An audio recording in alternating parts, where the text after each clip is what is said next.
साड़ी वाली गंवार, बहू आज मेरी किटी है। मेरी किटी की सहेलियां आएंगी।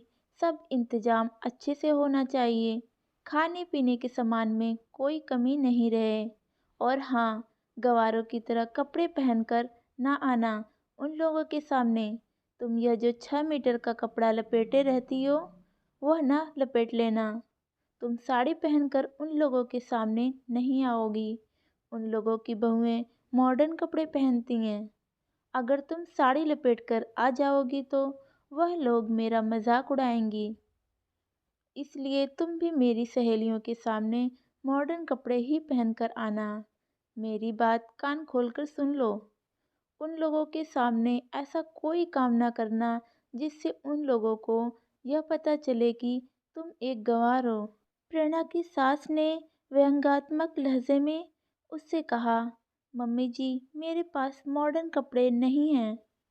प्रेरणा ने धीरे से कहा, मैंने तुम्हें ला कर दिया तो था, वह कहाँ गया? प्रेरणा की सास वीणा ने गुस्से में वो पूछा। मम्मी जी, मैंने वह सभी कपड़े सोनिया दीदी को दे दिया था क्योंकि मुझे वह कपड़े पहनने ही नहीं थे। प्रेरणा ने डरते हुए नजरें झुकाकर कहा, अब तो समय भी नहीं है कि मैं बाजार जाकर तुम्हारे लिए कपड़े लेकर आऊं। हे भगवान, मैंने ऐसा क्या पाप किया था कि मुझे ऐसी गंवार बहू मिली। मेरे तो पढ़े लिखे बेटे का जीवन ही बर्बाद हो गया। पता नहीं प्रभास के पापा को इस लड़की में क्या दिखाई दिया जो इस लड़की को अपनी बहू बनाकर ले आए। वीणा जी गुस्से में बड़बड़ा रही थीं। अपनी सास की बात सुनकर प्रेरणा की आंखों में आंसू आ गए। उसने कहा कुछ नहीं, चुपचाप वहां से जाने लगी। तभी उसकी नज़र अपने ससुर पर पड़ी। वह शायद दरवाजे पर खड़े होकर अपनी पत्नी की बात सुन रहे थे। वीणा जी की नज़र जैसे ही अपने पति पर पड़ी, वह सकपका गईं। प्रेरणा के ससुर प्रकाश जी कुछ कहते उससे पहले ही दरवाजे की घंटी बज गई।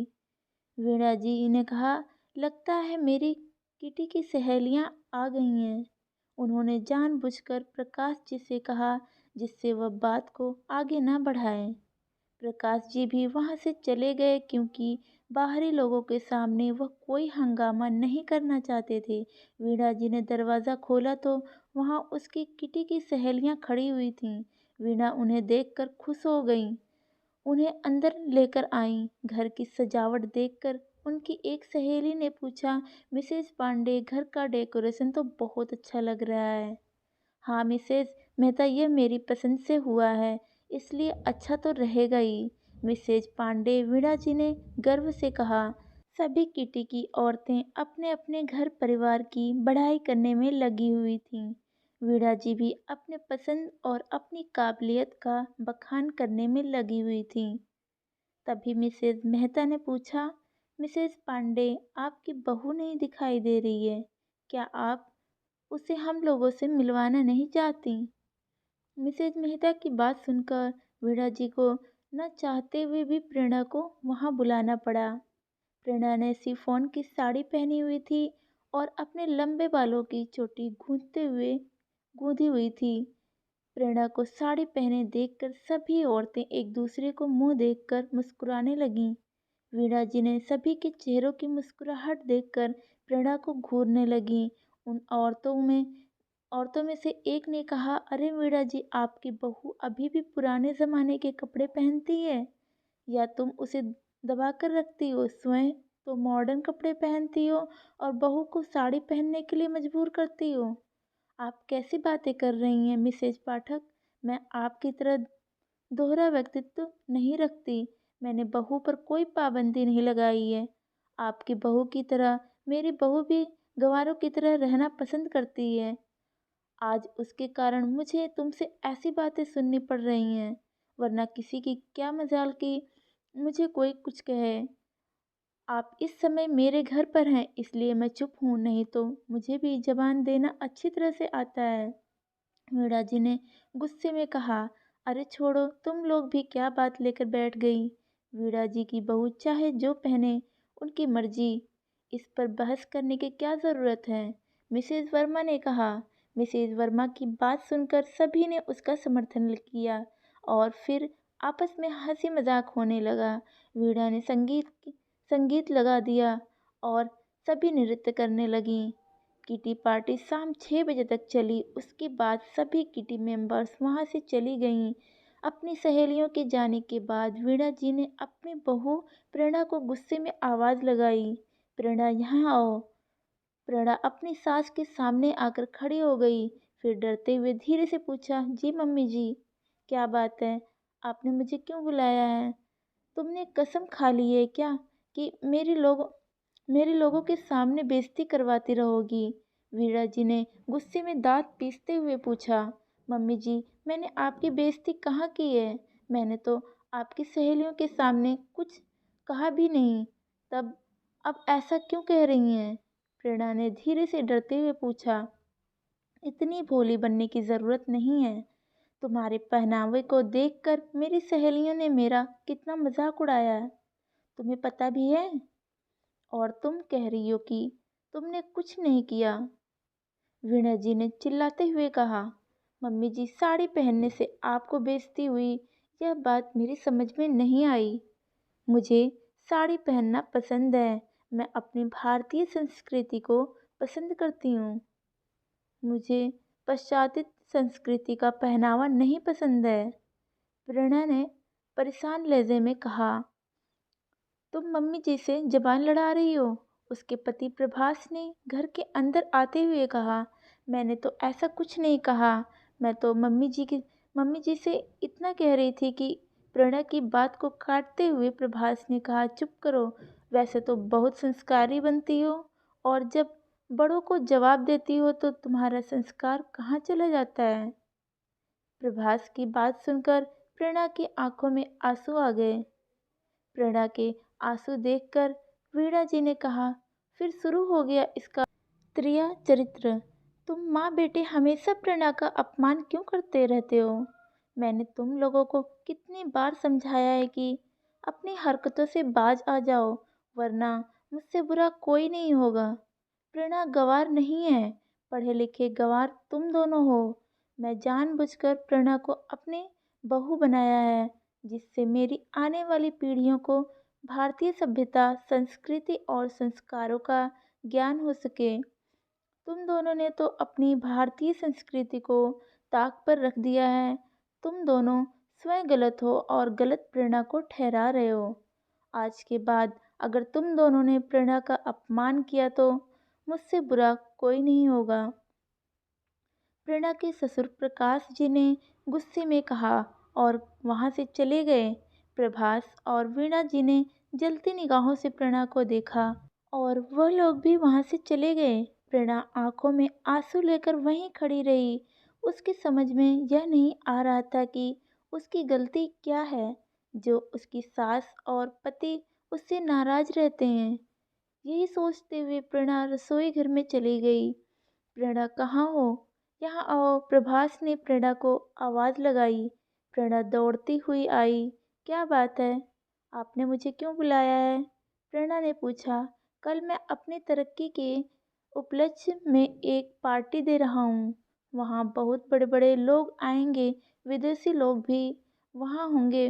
पार्टी में 5 स्टार होटल में है।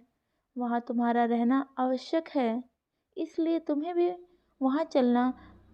पर तुम वहाँ साड़ी पहनकर नहीं चलोगी। वहाँ पहनकर जाने के लिए मैं तुम्हारे लिए यह ड्रेस लाया हूँ।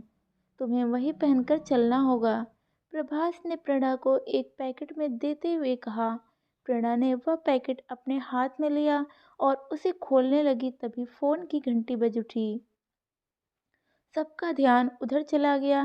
प्रेरणा ने पैकेट रख दिया और फोन उठाया। उधर से उसकी माँ की आवाज़ आई। वह कह रही थी कि तुम्हारे पापा की तबीयत खराब है, वह तुमसे मिलना चाहते हैं। अपनी माँ की बात सुनकर प्रेरणा घबरा गई और उसने अपनी सास को अपने पिता की तबीयत के बारे में बताया और कहा कि वह अपने मायके जाना चाहती है। वीणा जी उसे मना करती उससे पहले ही प्रकाश जी ने कहा, प्रेरणा, इसमें पूछने की क्या बात है? तुम जाओ, तुम्हारे पापा तुमसे मिलना चाहते हैं। अपने ससुर की बात सुनकर प्रेरणा अपने मायके जाने की तैयारी करने लगी। उसका मायका उसी शहर में था। उससे पहले प्रभास कहा कि वह कल पार्टी में जाने से पहले यहाँ आ जाएगी। उसके बाद प्रेरणा अपने मायके जाने के लिए निकल गई। अपने माता पिता से मिलने के बाद प्रेरणा बहुत खुश हुई। प्रेरणा को देखकर उसके पापा की तबीयत में सुधार होने लगा। प्रेरणा भी अपने माता पिता के पास आकर बहुत सुकून और शांति महसूस कर रही थी। दूसरे दिन प्रेरणा के पापा की तबीयत कुछ ठीक थी। प्रेरणा ने प्रभास को फ़ोन करके कहा कि वह सीधे होटल आ जाएगी। प्रभास ने कहा कि तुम ड्राइवर के साथ होटल आ जाना और वही ड्रेस पहनकर आना जो मैंने तुम्हें कल ला कर दिया था। प्रेरणा अपने पापा को डॉक्टर को दिखाने के बाद अपने ससुराल चली गई। घर में कोई नहीं था, सब लोग होटल जा चुके थे। प्रेरणा भी तैयार होने के लिए अपने कमरे में गई। उसने जब अपनी ड्रेस देखी तो वह चौंक गई। वह एक गाउन था जो बैकलेस था। प्रेरणा ने उसे बेड पर फेंक दिया और अपनी अलमारी से एक कंजीवरम की साड़ी निकाली। साड़ी क्रीम कलर की थी और उसका बॉर्डर मैरून रंग का था। प्रेरणा ने वही साड़ी पहनी, अपने लंबे बालों को ढीला जूड़ा बनाया, गले गले में मैरून रंग का जड़ाऊ हार और हाथों में जड़ाऊ कंगन पहने, माथे पर मैरून रंग की बड़ी बिंदी और होठों पर मैरून रंग की लिपस्टिक लगाई। जब प्रेरणा ने तैयार होकर स्वयं को शीशे में देखा तो स्वयं को देखकर शर्मा गई। तभी उसका फ़ोन बज उठा। प्रेरणा ने फ़ोन उठाया। फ़ोन प्रभास का था। वहाँ कहाँ हो? कब तक होटल पहुँच रही हो? प्रभास ने गुस्से में पूछा। मैं तैयार हो गई हूँ, अब घर से निकल रही हूँ। मुझे होटल पहुँचने में ज़्यादा समय नहीं लगेगा, प्रेरणा ने कहा। प्रेरणा फ़ोन रखने के बाद प्रेरणा होटल के लिए निकल पड़ी। कुछ समय बाद उसकी कार सड़क पर दौड़ने लगी। थोड़ी देर बाद ही कार होटल के कंपाउंड में खड़ी हुई थी। कार से उतरकर प्रेरणा सीधे अंदर पहुंची। वहां सभी लोग आ गए थे। जैसे ही प्रभास की नज़र प्रेरणा पर पड़ी, उसके चेहरे पर क्रोध के भाव दिखाई देने लगे। वीणा जी भी वहां आ गईं और फुसफुसा कर बोली, तुम्हें हमारी बेइज्जती करवाने में इतना मज़ा क्यों आता है? अब सभी लोग मेरे बेटे का मजाक उड़ाएंगे, कहेंगे कहाँ की गंवार आ गई है। तभी विदेश से आए हुए व्यक्तियों ने पूछा, मिस्टर प्रभास, आपकी वाइफ अभी तक नहीं आई, कहाँ रह गई? यहाँ मेरी वाइफ मारिया उनसे मिलने के लिए बहुत एक्साइटेड है। प्रभास ने अपने चेहरे पर नकली मुस्कुराहट लाते हुए कहा, मिस्टर डेविड, यह है मेरी पत्नी मिसेज प्रेरणा। वाओ, इंडियन ब्यूटी, आपकी पत्नी तो बहुत ही सुंदर है मिस्टर प्रभास, मारिया ने कहा। पार्टी के सभी लोग प्रेरणा के आसपास इकट्ठे हो गए और प्रेरणा की साड़ी, उसके पहनावे और श्रृंगार की प्रशंसा करने लगे। तभी एक महिला ने वीणा जी से कहा, वीणा जी, आपने आज तक अपनी बहू से हमें नहीं मिलवाया। आज पता चला कि आपने उसे हमसे क्यों नहीं मिलवाया। वह इतनी सुंदर है, कहीं हमारी नज़र न लग जाए। वीणा जी उस महिला की बात सुनकर गर्व से मुस्कुरा उठी। वहाँ उपस्थित सभी लोग प्रेरणा की तारीफ करते रहे। तभी वहाँ शहर के मेयर मिस्टर राहुल आ गए। बातचीत के दौरान जब उन्हें पता चला कि प्रेरणा ने हिंदी में पीएचडी किया है, तो उन्होंने खुश होकर प्रेरणा के ससुर प्रकाश जी से कहा, प्रकाश जी, तुमने कभी नहीं बताया कि तुम्हारी बहू हिंदी में पीएचडी की है। मुझे अपने कॉलेज के लिए एक हिंदी की प्रवक्ता की आवश्यकता है। क्या प्रेरणा बेटी मेरी कॉलेज में प्रवक्ता की नौकरी करेगी? मेयर साहब की बात सुनकर प्रेरणा के चेहरे पर आश्चर्य मिश्रित खुशी दिखाई देने लगी। मेयर साहब की बात सुनकर वीणा और प्रभास के चेहरे पर भी गर्व की मुस्कुराहट फैल गई। तभी वहाँ प्रकाश जी आ गए और उन्होंने व्यंग भरी आवाज़ में कहा, क्या हुआ वीणा? आज तुम्हारे चेहरे पर प्रेरणा के लिए गुस्सा और नफरत नहीं दिखाई दे रही है। और प्रभास, तुम्हें आज प्रेरणा एक गंवार नहीं लग रही है। आज यह चमत्कार कैसे हो गया?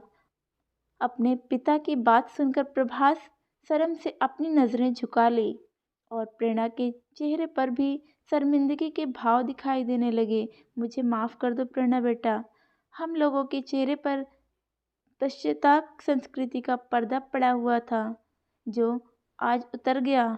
हमें तुम पर नाज है और मैं भी खुश हूँ कि प्रभास के लिए उसके पापा ने इतनी सुंदर और संस्कारी लड़की ढूंढी है। वीणा जी ने हंसते हुए प्रेरणा से कहा। प्रभास बहुत प्यार से प्रेरणा को देख रहा था।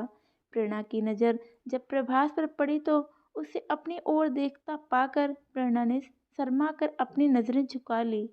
प्रकाश जी अपने परिवार को एकजुट होता देख खुशी से उन्हें देख रहे थे।